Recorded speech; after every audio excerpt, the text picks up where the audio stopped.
ಒಣ ಸಗಣಿನ ಹೊಲಕ್ ಹಾಕುದಾಗಿದ್ರ ಆಕಳ ಹೊಟ್ಯಾಗಿಂದನ ಸಗಣಿ ಒಣಗೆ ಬರ್ತಿತ್ತಲ್ರಿಪ್ಪ. ಹಸಿ ಅಂತ ಯಾಕೆ ಬರ್ಬೇಕಾಗಿತ್ತು?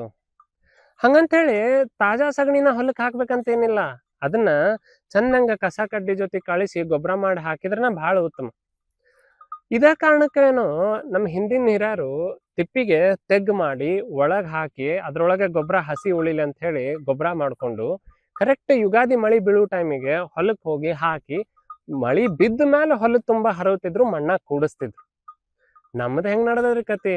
ಎಲ್ಲಾನು ಒಣಗಿಸಿ ಪುಡಿ ಮಾಡಿ ಟ್ರಾಕ್ಟರ್ ಕೂರ್ಗ್ಯಾಗ ಬಿತ್ತುದಾಗೈತಿ. ಸಗಣಿ ಒಣಗಿದ್ರ ಕುಳ್ಳಾಗ್ತೈತ್ರಿ, ಹೆಪ್ಪಾಗೋದಿಲ್ಲ. ಹಿಂಗಾಗೆ ದನಗಳಾಗ್ಲಿ ಅಥವಾ ಆನೆ ಆಗ್ಲಿ, ಕುದುರೆ ಆಗ್ಲಿ, ಕತ್ತೆ ಆಗ್ಲಿ ಎಲ್ಲಾ ನೋಡ್ರಿ ಹಿಂಗ್ ದುಂಡಗನ ಸಗಣಿ ಹಾಕ್ತಾವ್. ಆಡು ಕುರಿ ಸಹಿತ ದುಂಡಗನ ಹಿಕ್ಕಿ ಮಾಡಿ ಹಾಕ್ತಾವಲ್ಲ, ಮ್ಯಾಲಿಂದ ಒಣಗೈತೆ ಅನಸ್ಬೋದು, ಆದ್ರ ಒಳಗ ಹಸಿನ ಇರ್ತೈತಿ. ಹೆಂಗ ಅನ್ರಿ, ಹಾಲಿನ ಪುಡಿ ತಿಂದ್ರ ಹಾಲು ಕುಡ್ದಂಗ ಆಗೋದಿಲ್ಲ ಬಿಡ್ರಿ.